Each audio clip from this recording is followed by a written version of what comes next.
Bismillahirrahmanirrahim. Ayo bawa harta ke surga. Dukung pembangunan sekolah Islam Mufid dengan donasi ke rekening atas nama Yayasan Muflih untuk Islam dan Dakwah. Bismillahirrahmanirrahim. Assalamualaikum warahmatullahi wabarakatuh.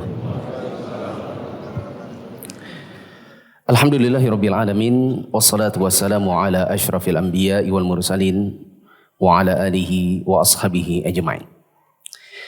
Hadirin jemaah yang dirahmati Allah, kita bersyukur kepada Allah pada hari ini bisa kembali melanjutkan kajian Ensiklopedia Sholat jilid yang pertama. Sebelumnya saya sampaikan jemaah yang dirahmati Allah, ada hadis Nabi SAW yang menceritakan bahwa Nabi SAW pernah melewati pekuburan di kota Madinah. Hadis ini riwayat Bukhari dan Muslim. Ketika melewati pekuburan ini, Nabi SAW berkata, di kuburan ini ada dua kuburan yang disiksa. Atau Nabi tunjuk kedua kuburan tersebut. Ini dua kubur disiksa. Dan keduanya disiksa oleh Allah Ta'ala karena sesuatu yang mereka anggap itu bukan perkara besar. Versi pemikiran mereka ini masalah kecil. Tapi di dalam agama kita ini suatu perkara besar. Yang satu disiksa karena suka mengadu domba. Sedangkan yang satu lagi disiksa dikarenakan kalau buang air kecil tidak menjaga dirinya dari najis. Ada juga yang mengatakan bila dia buang air kecil, maka dia tidak menutup dirinya dari pandangan manusia. Jadi kalau buang air kecil bisa kelihatan dan dilihat orang. Maka Nabi SAW minta untuk diambilkan pelepah kurma. Pelepah kurma ini dibelah jadi dua. Belahan yang satu ditaruh di atas kuburan yang disiksa karena ngadu domba. Sedangkan belahan yang satu lagi ditaruh di atas kuburan yang tidak menjaga diri dari najis atau kalau buang air kecil tidak tertutup dari pandangan manusia. Kemudian Nabi SAW mengatakan, selama pelepah kurma ini masih basah, maka siksa untuk keduanya akan diringankan. Tapi kalau pelepah kurmanya sudah mengering, maka siksanya akan dikembalikan sebagaimana biasa. Jamaah yang dirahmati Allah, ini menunjukkan kepada kita bahwa di antara perkara yang bisa membuat seseorang diazab di dalam kuburnya, kita sama-sama tahu kalau adu domba itu tidak usah dibicarakan lagi. Semua orang tahu itu jeleknya. Tapi ada perkara yang biasa dilakukan oleh laki-laki muslim keumumnya. Keumumannya biasa dilakukan oleh laki-laki muslim. Yaitu kalau buang air kecil tidak menjaga dirinya dari najis. Alias najis itu bisa terpercik ke celananya. Atau kalau dia buang air kecil tidak bersih sehingga sisa-sisa dari air seni yang ada di kemaluannya jatuh ke celana dalamnya. Biasanya cuma diketek-ketek aja. Karena cuma diketek-ketek, tidak dibersihkan, tidak dicuci, tidak dilap. Sehingga kalau dia pakai celana dalam yang warna putih, biasanya di bagian kemaluan itu banyak kuning-kuningnya. Atau dengan penafsiran yang lain, kalau dia buang air kecil, tidak menjaga diri dari pandangan manusia. Sebagaimana kita lihat banyak misalnya kernet bus kota. Kalau mereka sudah kebelet pipis, mereka turun, orang lihat. Karena dia pipisnya di jalanan. Atau dia pipisnya misalnya di terminal. Bukan di dalam WC, tapi di pojokan-pojokan. Semua orang bisa lihat. Padahal yang seperti ini bisa mendatangkan azab kubur. Nah jamaah yang dirahmati Allah, di antara faidah yang lain dari hadis ini menunjukkan pentingnya belajar agama. Karena orang yang terbiasa buang air kecil dalam keadaan menyepelekan soal najis, itu memang biasanya orang-orang muslim yang kurang belajar agama. Orang yang terbiasa buang air kecil tidak menjaga diri dari pandangan manusia, memang kebanyakan orang-orang yang kurang belajar agama. Teman-teman tahu namanya urinoir. Apa itu urinoir? WC yang mungkin kita biasa dapati di bandara, kita dapati di sebagian masjid. WC itu tegak, berdiri ditempel di dinding, lalu kemudian kita bisa pipis di situ. Urinoir ini kalau tidak berada di sebuah ruangan berarti bisa dilewati orang. Berarti ini masuk sebenarnya di dalam ancaman di azab kubur bagi orang-orang yang pipis di situ, karena kalau tidak ada dinding penutupnya berarti dia pipis di depan pandangan manusia. Belum lagi kadang-kadang misalnya airnya tidak mengalir, atau ketika dia sudah kebelet, begitu buka celana dalam kemudian dia keluarkan kemaluan langsung ngocor tuh.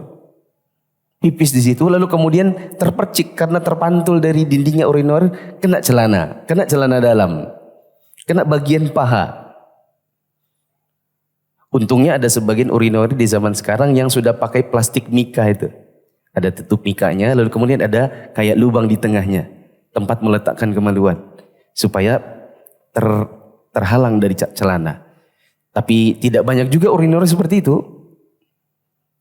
Lalu kemudian kita pipis di situ, kadang-kadang terpercik ke celana. Kalau kita sholat sah atau tidak? Sholatnya tidak sah. Dikarenakan sholat dengan menggunakan celana yang ada najisnya. Belum lagi yang tadi saya bilang sebagian orang itu kemaluannya hanya diketek-ketek saja.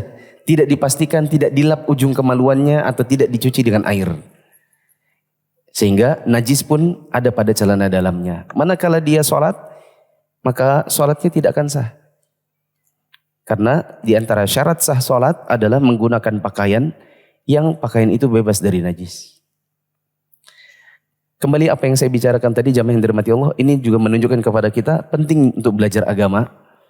Karena memang biasanya yang biasa melakukan hal-hal yang dikira remeh, padahal di dalam Islam itu adalah perkara besar, adalah orang-orang yang kurang dari sisi ilmu agama. Semoga Allah memberikan kepada kita semua keistiqomahan untuk bisa mempelajari ilmu agama. Kita akan bahas subbab yang ketiga, masih dalam masalah sholatul jamaah, sholat berjamaah. Ada di halaman 517 di buku bahasa Arab dan di buku bahasa Indonesia halaman 553. Fawaidu sholatil jamaah. Manfaat untuk laki-laki menghadiri sholat berjamaah. Untuk menghemat waktu kita dengar membacakan bahasa Indonesia. Penulis berkata, poin C, manfaat sholat jamaah. Di dalam sholat jamaah terkandung faedah yang sangat banyak dan berbagai kemaslahatan yang luar biasa, serta manfaat yang bermacam-macam. Karena itulah sholat jamaah itu disyariatkan. Itu menunjukkan bahwa hikmah menuntut bahwa sholat jamaah itu fardu ain. Di antara manfaat dan hikmah yang karenanya sholat jamaah itu disyariatkan sebagai berikut. Ya. Berikut ada belasan faidah apabila ditegakkan sholat berjamaah di masjid. Tapi sebagaimana yang saya pernah sampaikan, bahwa sholat berjamaah di masjid hanya berlaku untuk laki-laki. Maksud saya kewajibannya hanya berlaku untuk laki-laki yang tidak memiliki uzur dan laki-laki ini sudah baligh. Adapun wanita dan anak-anak kecil, mereka tidak memiliki kewajiban sholat berjamaah di masjid. Apa saja manfaatnya? Yang pertama, Allah Azza wa Jalla telah mensyaratkan pertemuan bagi umat ini pada waktu-waktu tertentu. Di antaranya adalah yang berlangsung dalam waktu 1 hari 1 malam, misalnya sholat 5 waktu. Ada juga pertemuan yang dilakukan 1 minggu sekali, yaitu sholat Jumat. Ada juga yang dilangsungkan dalam 1 tahun sekali secara berulang, yaitu sholat Idul Fitri dan Idul Adha. Ada juga yang berlangsung 1 tahun, yaitu wukuf di Arafah, untuk menjalin hubungan, yaitu kebaikan, kasih sayang, dan penjagaan.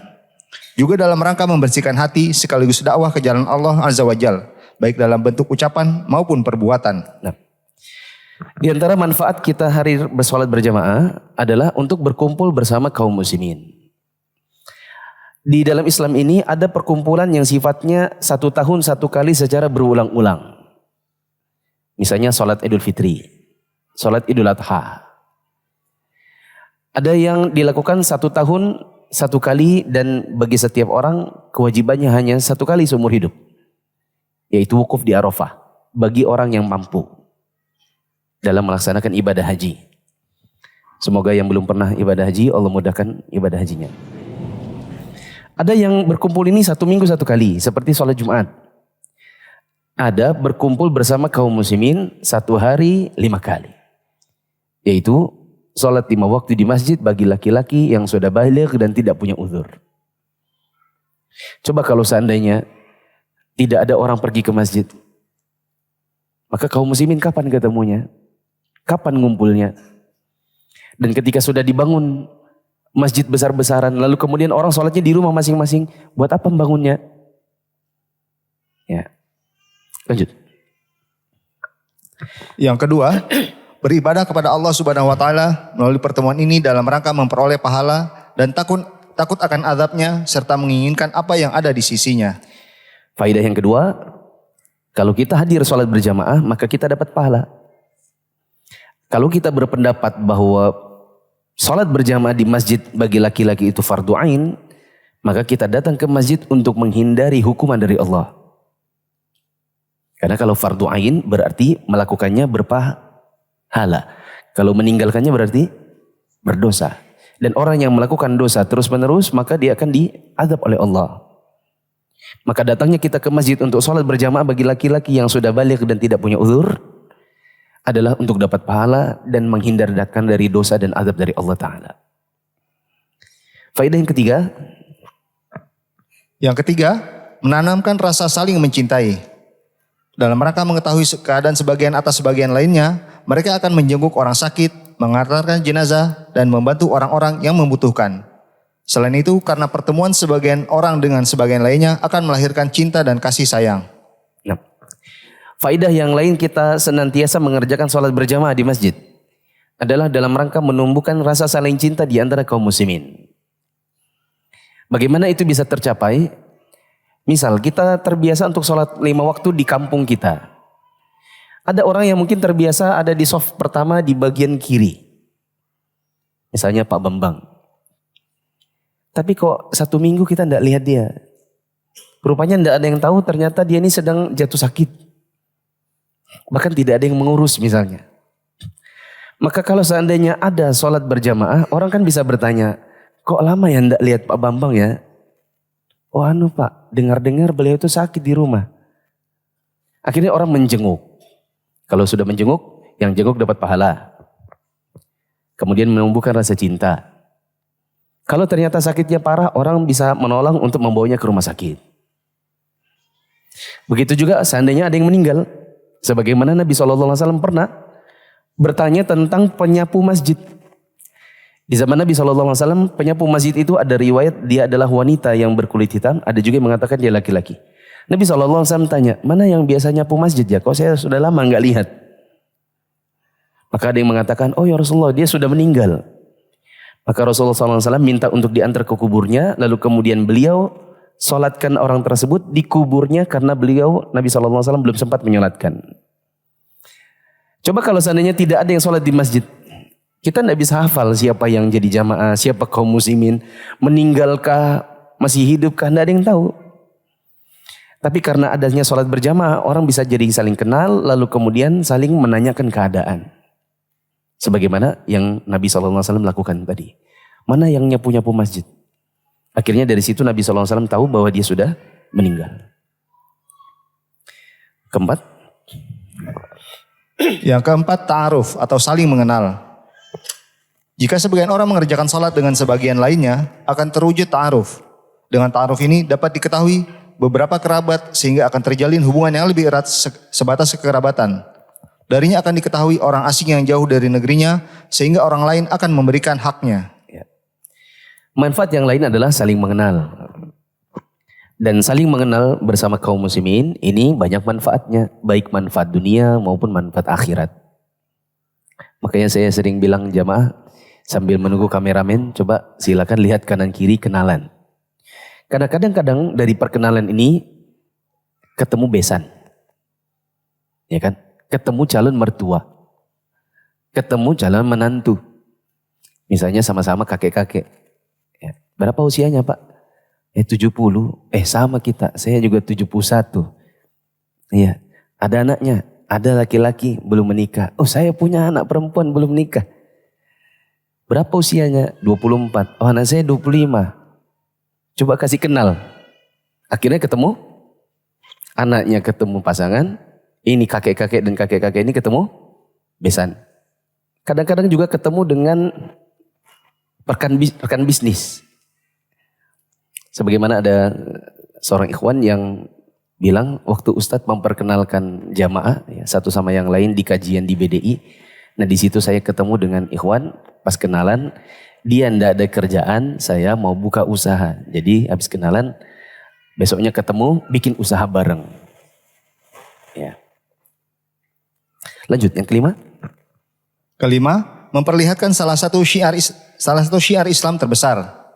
Seandainya umat manusia ini secara keseluruhan sholat di rumah mereka masing-masing, niscaya tidak akan diketahui bahwa di sana terdapat ibadah sholat.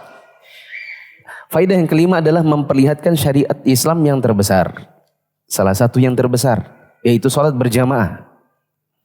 Seandainya setiap orang sholatnya hanya di rumah, maka syariat Islam ini atau syiarnya tidak akan kelihatan. Ya. Orang-orang kafir saja, seperti orang-orang Nasrani di hari Ahad mereka pergi ke gereja ramai-ramai, itu kelihatan syiarnya mereka. Mereka dengan bangga menenteng Injil di dada. Mereka dengan bangga di lehernya ada karung salib masing-masing, ada syiarnya. Ya. Adapun kaum muslimin, seandainya mereka sholat di rumahnya masing-masing, maka syiar ini tidak akan terlihat. Tidak ada unsur dakwahnya. Tidak akan memperlihatkan kebesaran Islam itu sendiri. Maka hendaknya kita pergi ke masjid. Keenam, memperlihatkan kemuliaan kaum muslimin. Yaitu jika mereka masuk ke masjid-masjid, kemudian keluar secara keseluruhan, pada yang demikian itu membuat murka atau marah orang-orang munafik dan orang-orang kafir. Di dalamnya juga terkandung upaya menjauhkan diri dari menyerupai mereka dan menghindar dari jalan mereka. Ya. Faedah yang lain yang keenam adalah memperlihatkan kejayaan kaum muslimin. Karena kalau mereka datang sama-sama lalu kemudian keluar dari masjid sama-sama, memperlihatkan bahwa kaum muslimin itu jumlahnya banyak. Kita dapati di sebagian kampung yang di situ orangnya banyaknya tapi dari asar sampai jelang maghrib. Di mana? Lapangan bola. Begitu datang adzan maghrib mereka pulang ke rumah masing-masing. Kemudian yang sholat di maghrib tak sampai satu shaf. Sampai-sampai orang mengira ini negeri muslim apa negeri bukan muslim. Ya. Lanjut yang ketujuh. Ketujuh, memberitahu orang yang tidak mengerti. Sebab banyak orang yang mengetahui beberapa hal tentang apa yang disyariatkan dalam sholat melalui sholat jamaah.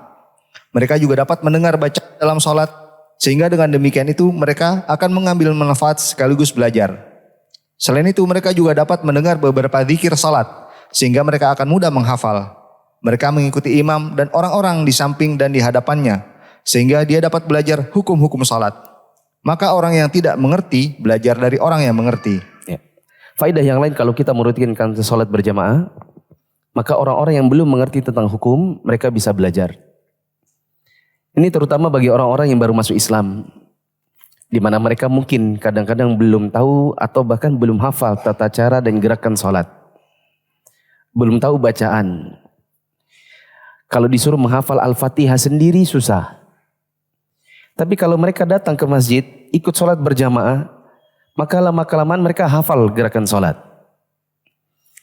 Tanpa perlu duduk membaca Quran, membaca Al-Fatihah dan berusaha menghafal, kalau sering sholat berjamaah di masjid lama-kelamaan, hafal. Angkat tangan, saya beri hadiah. Siapa yang dulu hafal Al-Fatihah itu sengaja buka Quran, terus dibaca begitu sambil dihafal? Ada? Tidak ada. Terus kok bisa hafal Al-Fatihah? Menghafal Al-Fatihah seperti hafal namanya sendiri. Hafal mati. Dari mana hafalnya? Karena terbiasa dari kecil hadir sholat berjamaah. Sehingga tanpa perlu susah-susah untuk membuka Quran dan berusaha menghafal, hafal dengan sendirinya. Ini akan bermanfaat bagi orang-orang yang kurang mengerti tentang bacaan sholat. Seperti orang-orang yang baru masuk Islam.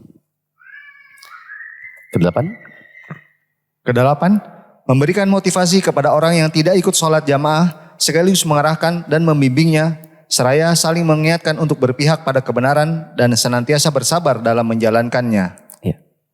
Manfaat yang kedelapan, memberikan motivasi bagi orang-orang yang memang sering terlambat dari jamaah. Ya, karena kalau orangnya sedikit, mungkin orang akan terbiasa lama-kelamaan sholat selalu terlambat dan terlambat. Tapi kalau orang ramai-ramai berjamaah, mungkin orang pun akan termotivasi. Ya.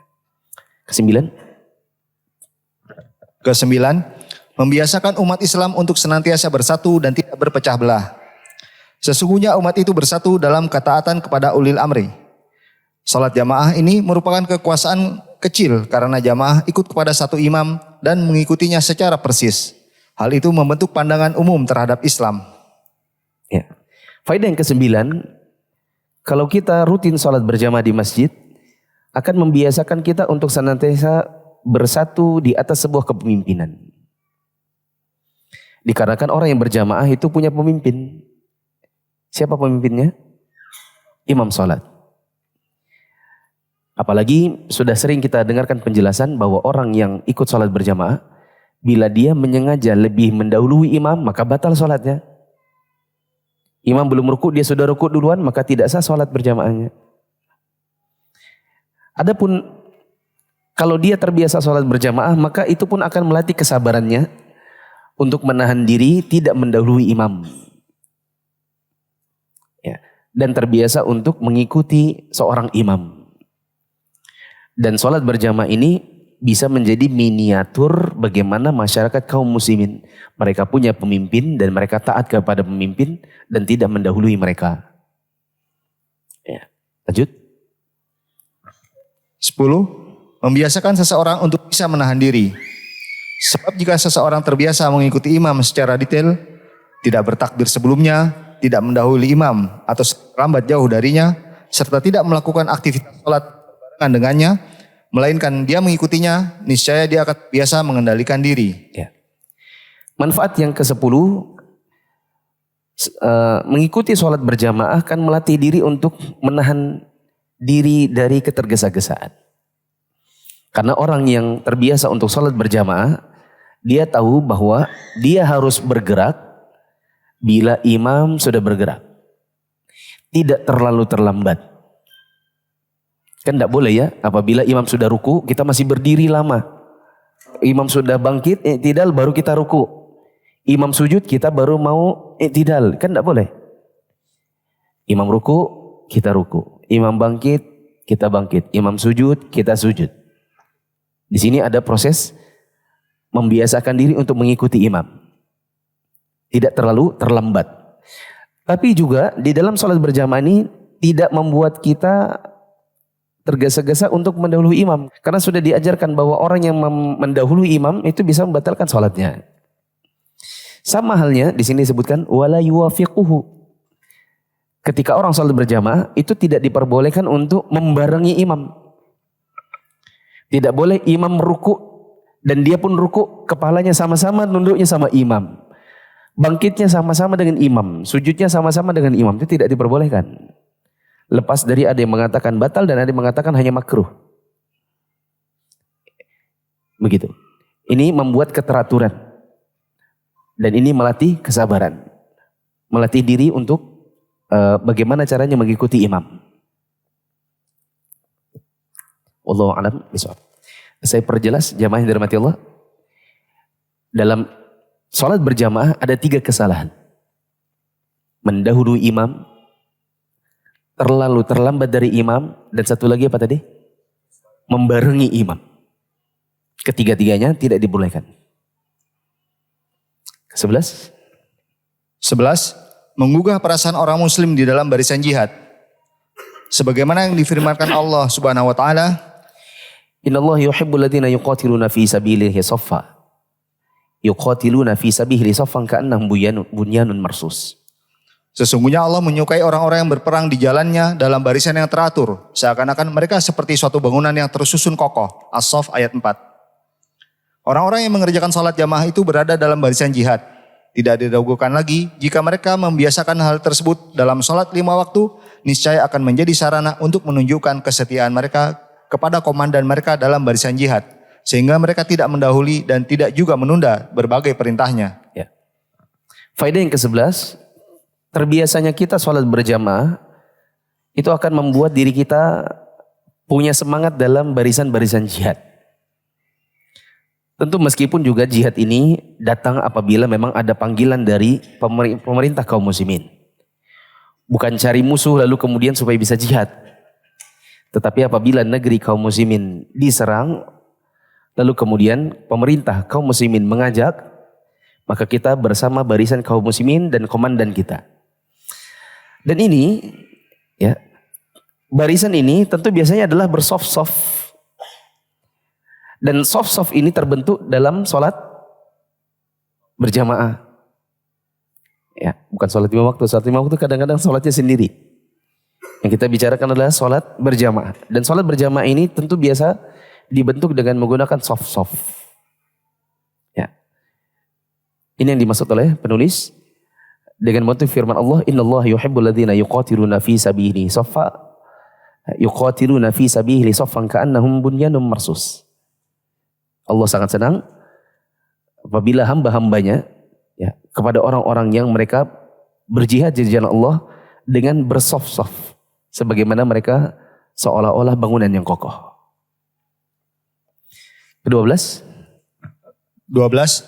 menumbuhkan perasaan sama dan sederajat serta menghilangkan berbagai perbedaan sosial. Sebab mereka telah berkumpul di masjid, tempat orang paling kaya duduk berdampingan dengan orang yang paling miskin, pemimpin duduk dengan yang dipimpin, penguasa dengan rakyat jelata, yang kecil duduk berdampingan dengan orang besar, dan demikian seterusnya, sehingga seluruh orang akan merasa sama dan sederajat, hingga akhirnya tercipta kesatuan. Oleh karena itu Nabi SAW memerintahkan untuk meratakan barisan. Beliau mengatakan, wala takhtalifu fatakhtalifu qulubukum. janganlah kalian berselisih yang akan mengakibatkan perpecahan hati kalian. Faidah yang ke-12, kalau kita sholat berjamaah di masjid, adalah kita terbiasa untuk satu dengan yang lain itu tidak membeda-bedakan diri. Atau tidak membedakan satu orang dengan orang yang lainnya. Karena saat kita datang ke masjid dan sholat berjamaah, maka status yang kaya sama seperti yang miskin. Gak ada misalnya, maaf ya bapak-bapak, ini soft orang kaya yang paling depan. Ini khusus yang bangun masjid, jadi khusus yang kaya-kaya saja. Tolong yang miskin mundur, kan gak ada. Di dalam masjid yang kaya dan yang miskin sama. Sebagaimana seharusnya atau idealnya, al-amiru ila janbil ma'mur. Yang menjadi penguasa seharusnya sama dan sederajat dengan orang-orang yang di bawah kekuasaannya. Sehingga seharusnya atau idealnya tidak diperkenankan. Misalnya soft 1 dikasih tanda wali kota. Tidak bisa. Ini masjid Allah. Kalau di kantor wali kota, betul itu punya wali kota itu kursinya kursi wali kota. Tidak boleh di soft 1, wali kota, gubernur, asisten gubernur, presiden, tidak bisa. Ini tempat sama. Ya. Saya pernah ngomong di kajian, dulu zaman-zaman wali kotanya Pak Rizal Effendi, kalau saya lagi khutbah di depan, di Basarnas, Pak Rizal meskipun wali kota tidak dikasih segitiga wali kota itu tidak ada. Ya kalau beliau datangnya terlambat ya di belakang. Ya. Sama tidak ada pembedaan mana orang yang menjadi penguasa dan yang di bawah kekuasaan. Dan ini hanya berlaku apabila kita terbiasa untuk melakukan salat berjamaah. Di masjid demikian. Ya. Dan memang yang paling bagus menjadi pemimpin seperti itu. Tidak memesan tempat khusus. Jadi pemimpin dia sadar diri, oh saya di rumah Allah. Maka jabatan gak berlaku di sini. Kalau terlambat ya sudah berarti dapat soft belakang. Tidak ada Jumatan itu kosong. Ini khotib sedang berlangsung ada satu soft kosong gara-gara wali kotanya terlambat. Nanti kalau sudah selesai Jumat, sudah selesai khotib turun dari mimbar baru dia muncul dari belakang. Tidak ada. Ya. Kita dapati di sebagian masjid, kalau sudah mau datang Kapolda, mau datang Kapolri, ada sebagian soft yang dikosongkan, di kafling. Tidak boleh itu. Ya. Kalau mereka mau ada di soft di depan, maka mereka datang lebih awal. Karena di dalam masjid ini status hukum atau status kaum muslimin semuanya sama. Tidak dibedakan dengan jabatan. Sama halnya orang yang menjadi hakim dengan orang yang dihukumi, itu sama. Seandainya ada masjid misalnya di pengadilan, lalu kemudian masuk di situ soft, ya, ada hakim, ada jaksa, di situ juga narapidana, sama. Tidak ada narapidana sana belakang, tidak bisa. Karena narapidana juga berhak untuk, bukan narapidana ya, apa namanya? Terdakwa. Kalau narapidana sudah masuk penjara ya. Di pengadilan yang jadi hakim, jaksa, pengacara, plus terdakwanya, polisi yang jaga dia, semuanya kalau mau di satu soft bisa. Sama halnya dengan yang kecil, dengan yang besar. Makanya pendapat yang lebih kuat, yang saya pernah bilang di kajian di BDI hari Ahad. Pendapat yang lebih kuat bahwa anak kecil, yang dia sudah biasa sholat dengan teratur, tidak lari-lari, maka dia tidak boleh dimundurkan ke soft belakang. Sebenarnya tidak dibenarkan kemudian misalnya di belakang khusus anak kecil. Bahkan sampai-sampai ada yang tidak sholat gara-gara jagain anak kecil. Dulu saya di Batu Ampar itu ada satu masjid, kalau taraweh di situ ada algojonya. Dia tidak sholat taraweh, dia hanya pegang sapu buat jagain anak kecil. Ini kan kebodohan. Bodohnya di mana? Mengorbankan diri, tidak sholat taraweh, tidak dapat pahala untuk menjaga anak kecil. Padahal anak kecil itu banyak yang sudah bisa sholat dengan tertib, dengan teratur. Mereka bisa diselipkan di soft-soft orang dewasa. Orang dewasa, anak-anak, orang dewasa, anak-anak, orang dewasa, anak-anak. Supaya tidak main-main. Justru dikumpulkan ke belakang, semakin membuat mereka main-main. Sehingga dibutuhkan lagi algojo di belakang pegang sapu. Gitu.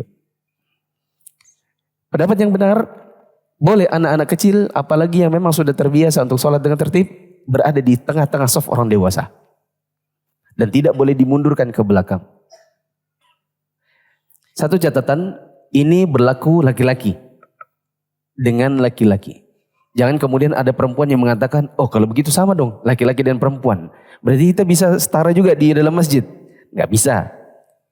Karena bagaimanapun laki-laki itu tidak akan pernah sama dengan perempuan. Laki-laki itu tempatnya di depan. Mereka qawwam, menjadi pemimpin bagi kaum wanita. Di zaman Nabi SAW juga ada sebagian wanita yang ikut sholat berjamaah di masjid, maka tempat mereka tetap di belakang. Lanjut. 13. Dapat melihat keadaan kaum fakir miskin, orang sakit, dan orang-orang yang suka meremehkan sholat.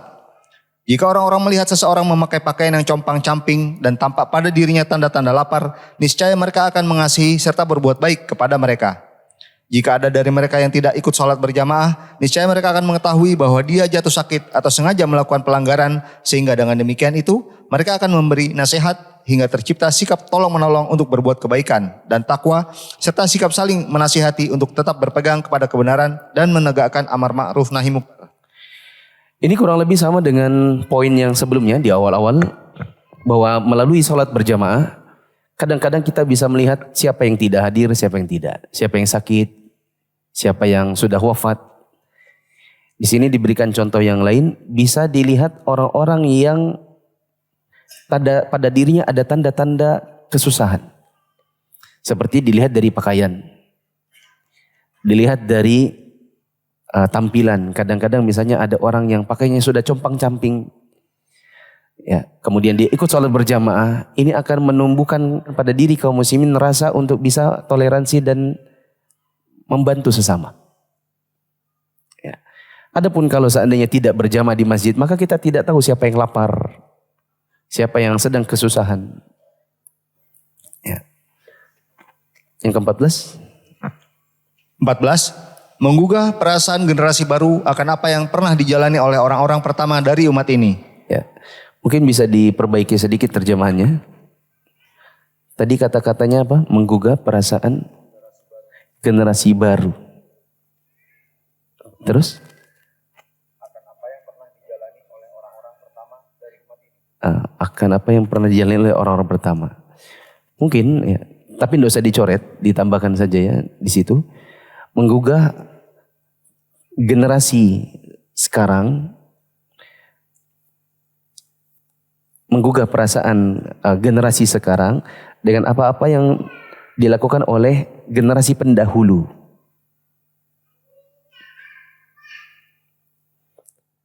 Maksudnya generasi pendahulu ini adalah Nabi SAW dan para sahabat beliau. Begitu juga para sahabat dengan para tabi'in. Begitu juga para tabi'in dengan tabi'ut tabi'in. Dan orang-orang yang mengikuti dengan baik. Mereka di zaman dahulu terbiasa untuk salat berjamaah. Dan ini yang ingin digugah di hati kaum muslimin generasi sekarang. Di mana mereka tetap menghidupkan apa yang biasa dihidupkan oleh generasi pendahulu di zaman awal-awal keislaman. Coba dibaca. Menggugah perasaan generasi sekarang akan apa yang pernah dijalani oleh generasi pendahulu dari umat ini. Sebab para sahabat senantiasa mengikuti Rasulullah SAW, sehingga sang imam akan merasa berada pada posisi Rasulullah SAW, sedangkan makmum akan merasa berada pada posisi sahabat radhiyallahu anhum. Yang demikian itu akan menumbuhkan keinginan keras untuk mengikuti Nabi SAW dan para sahabatnya. Lanjut. 15. Berkumpulnya kaum muslimin di masjid dengan mengharapkan berbagai hal yang ada di sisi Allah yang dapat menjadi sarana turunnya berbagai macam berkah. Ya. Di antara faedah yang lain, kaum muslimin menegakkan salat berjamaah di masjid adalah ketika mereka datang ke masjid, mereka berkumpul dan semuanya dalam keadaan mengharapkan apa yang ada pada Allah Subhanahu wa taala dan mereka mengharapkan dari salat mereka ini turun keberkahan. Turun keberkahan. Bagaimana bisa berkah turun bagi orang-orang yang memang malas pergi ke masjid? Sedangkan kalau mereka terbiasa pergi ke masjid, mereka punya masalah ekonomi misalnya, mereka mengharapkan rahmat dari Allah. Kalau mereka punya masalah rumah tangga, kalau hanya di rumah saja tidak ada pemecahannya. Tapi kalau pergi ke masjid, diharapkan yang menjadi imam ini paham agama. Atau di masjid ada ustadz, mereka bisa berkonsultasi. Mereka punya permasalahan harta, tentang warisan, tentang wasiat, tentang pernikahan, tentang perceraian. Ketika mereka pergi ke masjid, mereka bisa menemui orang-orang yang berilmu untuk berkonsultasi tentang masalah mereka. Adapun kaum muslimin punya masalah lalu kemudian tidak ke masjid, bagaimana bisa dapat solusinya, kan begitu? 16 akan menambah semangat seorang muslim sehingga amalnya akan bertambah saat dia menyaksikan orang-orang yang semangat menjalankan ibadah. Dalam hal itu terkandung manfaat yang sangat besar. Manfaat yang ke-16, kita terbiasa sholat berjamaah di masjid adalah menambah semangat. Teman-teman pasti dulu waktu sekolah pernah namanya kerja kelompok, betul? Kalau kerja kelompoknya sama yang pinter-pinter, itu kayak kita bersyukur. Terpilih kita sebagai yang rankingnya 20-an, digabungkan dengan ranking 1, 2, 3. Semangat luar biasa. Karena tidak perlu kerja. Ya kan? Cukup bikin Indomie, siapkan air minum di rumahku aja, nanti ku siapin makanan. Kita bebas dosa kerja, ndak perlu mikir. Nah ya bukan gitu ya. Tapi kalau kita kumpul bersama yang pintar-pintar, ketika melihat bagaimana mereka belajar, kita bisa meniru. Oh begini ya anak-anak yang pintar-pintar tuh kalau belajar. Yang tadinya ada rasa malas, jadi semangat. Ya. Dan saya dapat ya ada sebagian teman-teman yang misalnya waktu kami SMA dulu, ada sebagian yang mungkin rankingnya 20 ke belakang. Begitu diberikan kerja kelompok dengan yang ranking 10 besar, lama-kelamaan rankingnya menanjak. Kenapa? Ya karena semangat belajar pun meningkat. Adapun kalau kita ini ranking 1, 2, 3, 10 besar bikin kelompok sesama 10 besar. Terus yang rankingnya uncit-uncit di belakang bikin kelompok sesama yang di belakang. Yang ini malas, yang itu malas, yang ini malas, akhirnya udahlah kita tawakal aja sama Allah berapapun nilainya katanya. Ya. Nggak lulus dah katanya. Nggak naik biarin aja. Ya. Nggak ditanya juga dikubur berapa nilai matematika dia bilang gitu. Nah kalau kita pergi ke masjid, kita dapati orang-orang yang berlomba-lomba softnya di depan. Kita masuk ke dalam masjid, lihat orang-orang Masya Allah bajunya bagus-bagus. Kita doang yang pakai baju bola. Ya kan? Kok kita doang yang kayaknya baju juga beda sendiri gitu kan. Lama kelamaan, Kalau kita positif ya, kalau kita positif mungkin kita akan merasa, oh besok-besok saya ke masjid ini harus kayak gini nih. Tentu kalau positif, karena ada juga yang, kok aku sendirian ya, besok-besok dosa ke masjid. Ternyata menyikapinya malah negatif gitu. Begitu. Ini Mas Subhan, pertama kali saya enggak malu-malu kalau ceritain beliau. Pertama kali saya ketemu beliau ini di Masjid Amirah kan Mas ya, pakai baju MU ya. Karena waktu itu saya ingat, saya ngomong pakai baju bola. Misalnya di dadanya setan merah. Pas saya begini, pas kebetulan saya lihat setan merah di dadanya. Gitu.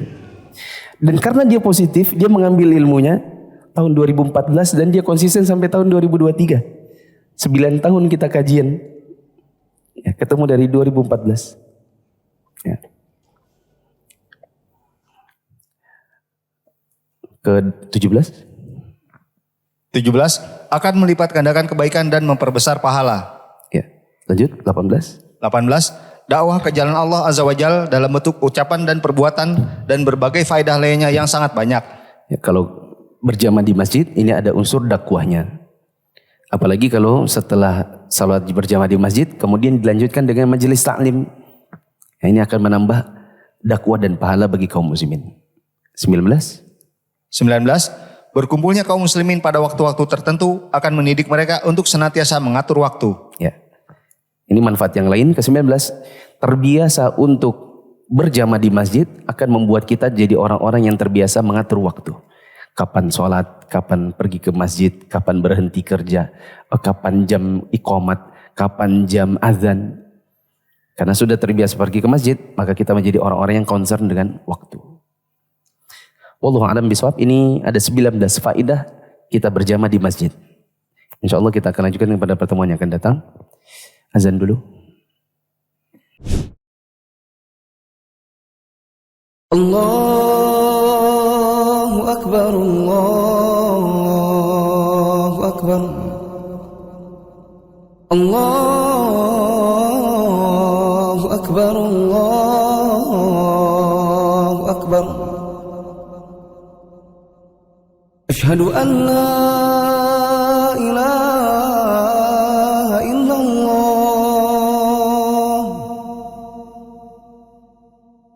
Ashhadu an la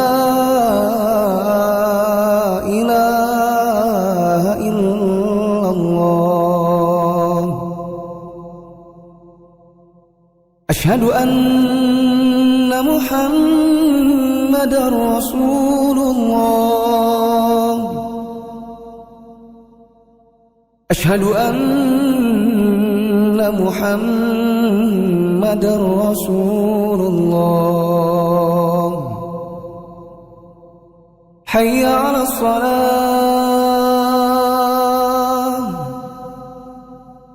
Hayya 'alas salah. Hayya 'alal falah. Hayya 'alal falah. Allahu Akbar, Allahu Akbar. La ilaha illallah.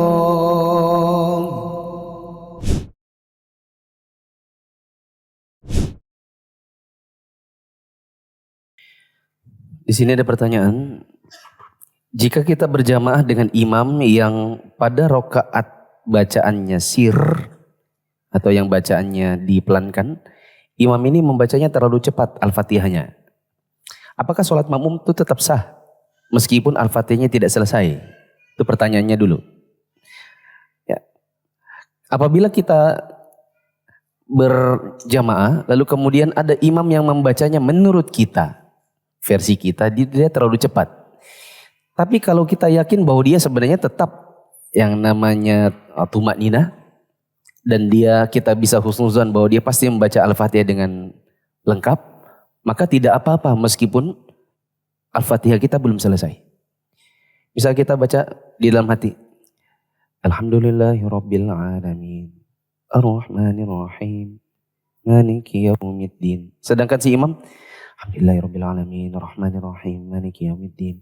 Tentu duluan siapa? Imam. Begitu imam ruku, kita belum selesai. Ya, maka tetap sah bagi seorang makmum karena uzur bagi dia untuk tidak menyelesaikan Al-Fatihah dikarenakan kewajiban mengikuti imam. Bisa dipahami? Ini sama ketika teman-teman masbuk.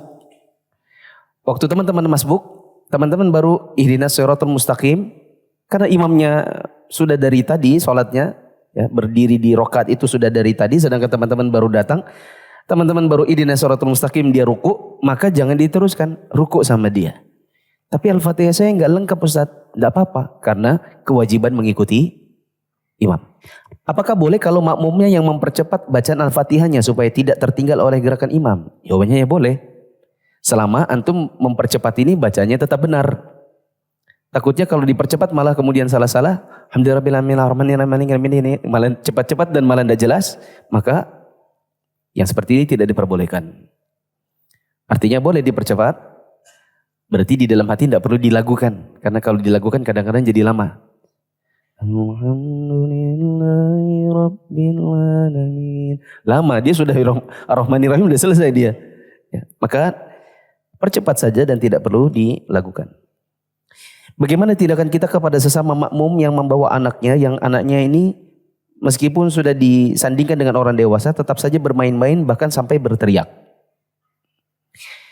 Menyikapi orang tua yang membawa anaknya yang anaknya ini mengganggu, maka ini cara penyikapannya ada bertingkat-tingkat.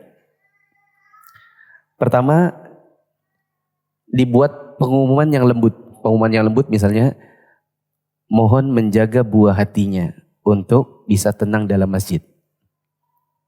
Ada yang saya tidak bilang kasar, tapi saya bilang itu tegas. Anak yang tidak bisa tertib tidak boleh dibawa ke masjid. Ada sebagian masjid yang begitu bahasanya. Karena mereka mungkin ya maunya tegas saja. Setiap yang anaknya lari-lari tidak boleh dibawa ke masjid. Menurut versi DKM misalnya.